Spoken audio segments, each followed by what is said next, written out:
I'm gonna miss you. The heartache of Rob Reiner's death continued after the funeral. Silently, it developed into a more profound ache. Roy and Jake were shocked when the will was eventually read. All of the enormous $200 million wealth that had been amassed over decades of labor, fame, and legacy had been given to philanthropic charities. Their anguish changed into something else in that moment, a sense of being excluded from their own narrative. Anger swiftly replaced shock. According to reports, Jake lost control and declared that their parents had prioritized the world over their own family. Calls to attorneys quickly followed, sparking a heated legal battle that attracted media attention. The layers of the Reiner family's private life were revealed one after another as the proceedings got underway. After Rob and Michelle Singer Reiner were discovered dead in their Brentwood home on December 14, 2025, their family was finally allowed to have a private and peaceful farewell over 2 weeks later. The couple's remains were given to their relatives after the Los Angeles coroner finished the tests.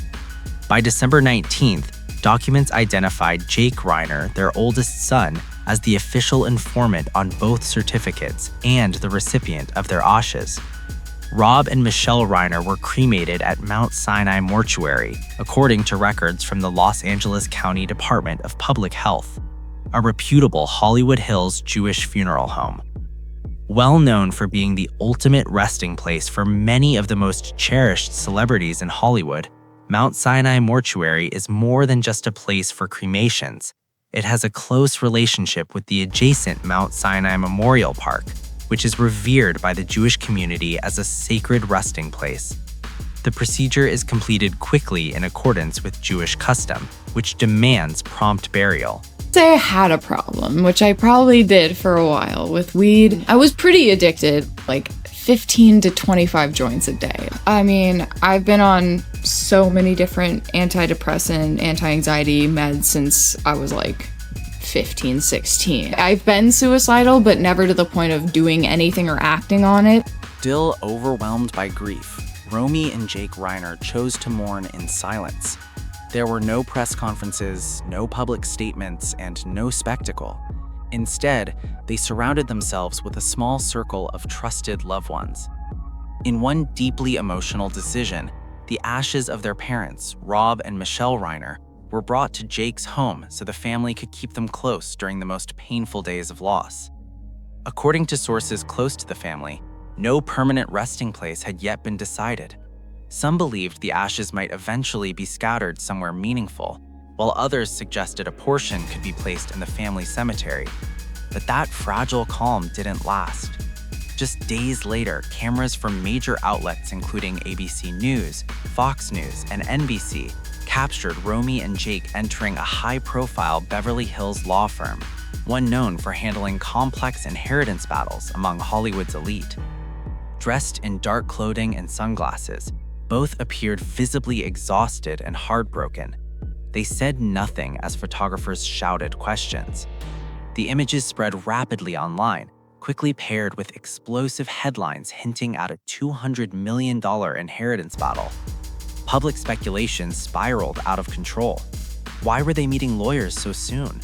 Why now, when there had been no confirmation that the will had even been formally opened? Romy remained silent, her grief written across her face, while Jake walked slightly ahead, instinctively shielding her from the chaos. Reporters pressed closer, shouting questions about estate control and inheritance rights. Has Rob Reiner's will been validated? One journalist called out. Who's managing the assets? Another demanded. The questions echoed through the hallway, cold, intrusive, and painfully disconnected from the reality that these were two children mourning their parents less than 2 weeks after losing them. Then, just when the story seemed unable to grow more emotional, new information emerged, quietly at first, but with devastating impact.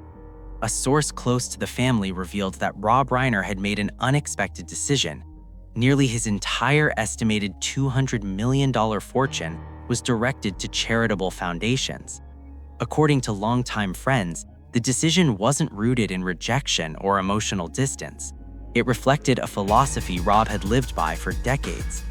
He believed deeply that his children should stand on their own. To him, inherited wealth could weaken ambition, dull purpose, and limit growth. Each child, Rob felt, required a different kind of lesson. For Nick, who had struggled with personal challenges for years, Rob believed facing life without financial cushioning might be the only way to find clarity and responsibility. One close friend explains that Rob often said protecting Nick indefinitely would only prevent him from learning accountability. In his mind, handing over a large inheritance to someone still emotionally vulnerable was like adding fuel to an already burning fire. Jake and Romy were different. Rob saw strength and independence in them, qualities he valued above all else. Jake had built a stable career and life of his own. Romy was deeply immersed in her creative work, forging her own path. Rob believed neither of them needed inherited wealth to define their worth. He often joked, "My kids can handle it. They're stronger than people think." To Rob, success wasn't measured by how much money you left behind, but by whether your children could live with purpose once you were gone. Long before his death, he made his intentions unmistakably clear. The majority of his fortune would serve society, not become a safety net that could weaken the next generation. According to sources, Rob even entrusted Romy with selling the family's Brentwood home and other properties, with all proceeds going directly to the charitable foundations he and Michelle supported for years, causes tied to education, healthcare, and social reform. One family friend recalled a conversation that later felt hauntingly prophetic. Parents don't exist to pave the road for their children. They exist to teach them how to walk on their own. But philosophy became painfully complicated after tragedy struck. Despite public belief, none of the children were left a single cent. Even if Nick was not legally excluded due to ongoing investigations, the result was the same: nothing. For Jake and Romy, the realization was crushing. What followed wasn't just paperwork, it was heartbreak turning into resistance. Behind closed doors at the Beverly Hills law firm, the siblings reportedly confronted attorneys in disbelief. Romy broke down in tears, saying quietly, "This isn't fair." Jake's response was more explosive.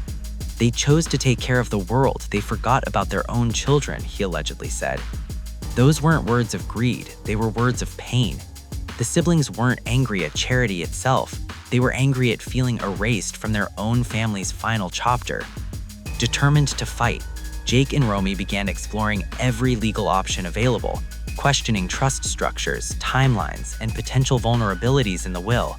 They assembled a powerful legal team, including Daniel Kraus, famously known for overturning unbreakable wills, and Evelyn Hartman, an expert in charitable trusts. At their first meeting, tension filled the room. Kraus reportedly warned them, "If you pursue this, it will be long and incredibly difficult." Jake didn't hesitate. "We're not afraid. We've already lost everything." From that moment, the plan was set. The siblings aimed not just to claim a portion, but to reclaim everything. Romy reportedly said softly but firmly, "I don't want to share. I want it all."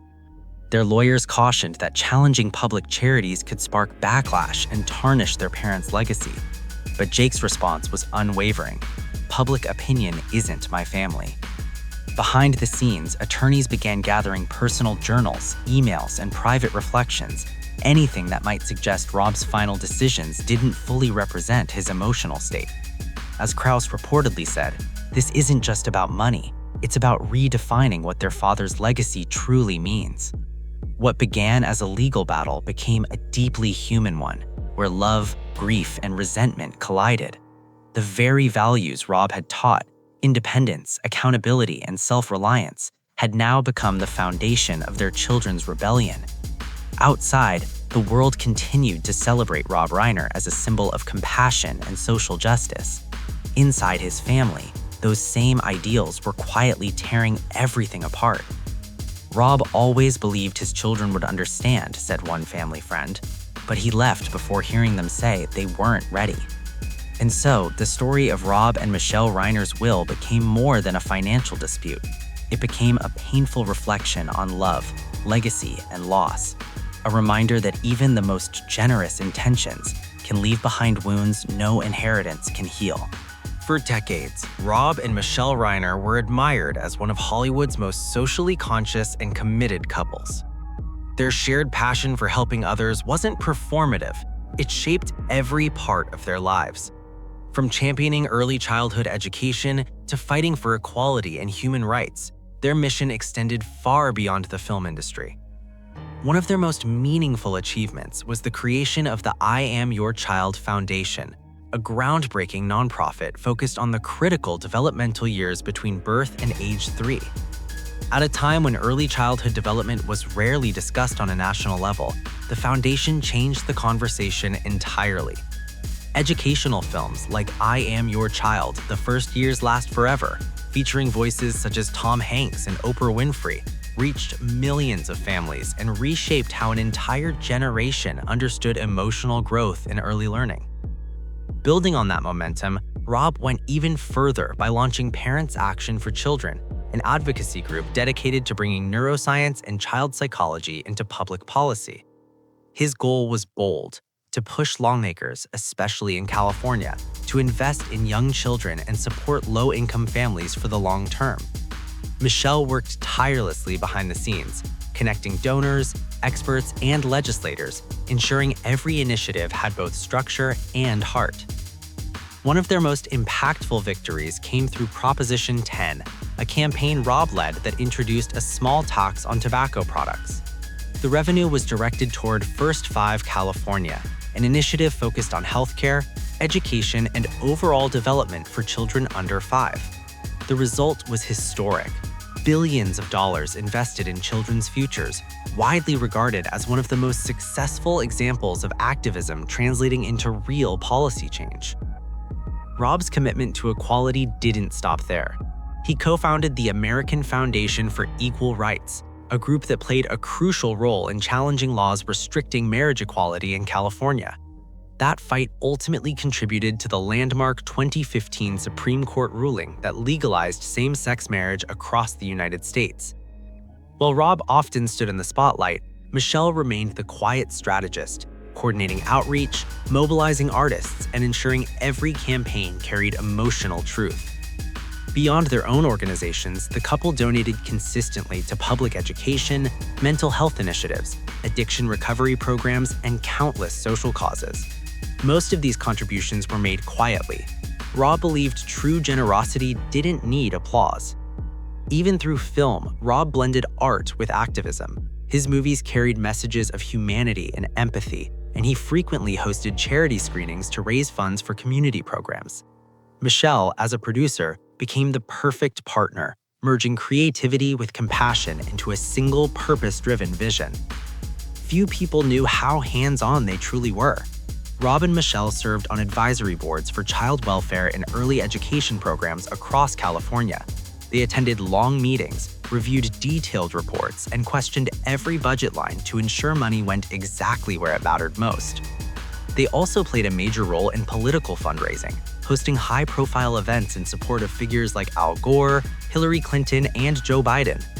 At one point, Rob even considered running for governor of California, but ultimately decided his true calling wasn't political office, it was advocacy and storytelling. Their impact wasn't just measured in money, it was written into real lives changed. Millions of children gained access to better early education, countless couples received equal rights recognition, and progressive ideas found a louder, more powerful voice in Hollywood and beyond. So when news broke that Rob planned to donate nearly all of his wealth to charity, those who truly knew him weren't surprised. It aligned perfectly with the life he had lived, a man who believed wealth should create purpose, not comfort. But that raised a final, haunting question. How did Rob Reiner build such an extraordinary fortune in the first place? The answer lies in a lifetime of relentless dedication to storytelling. His journey began with acting, most notably his breakout role on All in the Family, which made him a household name. But it was behind the camera where Rob truly built his legacy and his wealth. As a director and producer, he delivered hit after hit. When Harry Met Sally, Misery, A Few Good Men, The American President, and Stand By Me weren't just iconic films, they were massive box office successes. During the peak of his career in the late 80s and 90s, Rob earned directing fees in the tens of millions per film, along with lucrative back-end profit deals that continued generating income for decades. A major turning point came in 1987 when he co-founded Castle Rock Entertainment. The company became a powerhouse, producing legendary projects like Seinfeld and The Shawshank Redemption. When Castle Rock was later sold and restructured, Rob received a massive payout, one of the largest boosts to his personal fortune. Real estate played a key role. In 1991, Rob purchased his now famous Brentwood home from Norman Lear for approximately $4.75 million. Today, it's valued between $10 and $13.5 million. He also owned a Malibu beachfront property in the exclusive Colony area, bought for around $4 million and now worth up to $20 million, often renting for as much as $150,000 per month. Add to that lifelong royalties from films like This Is Spinal Tap and When Harry Met Sally, along with a significant late-life victory resolving long-standing copyright disputes, and Rob's income stream remained strong well into his later years. Michelle played a crucial role in managing this empire. She wasn't just his partner in life, she was his partner in strategy, helping guide financial decisions and protecting the family from the pitfalls that often destroy Hollywood fortunes. Piece by piece, television, film, production companies, royalties, and prime Los Angeles real estate, Rob Reiner built an estate estimated at around $200 million. Yet, the irony is impossible to ignore. A fortune built on imagination, persistence, and love ultimately became the source of heartbreak after his passing. To the world, Rob's final act looked like generosity on the grandest scale. To his children, it felt like distance, like being left out of their father's last embrace. Was it wisdom? Was it misunderstanding? Or was it both? Those questions remain unanswered.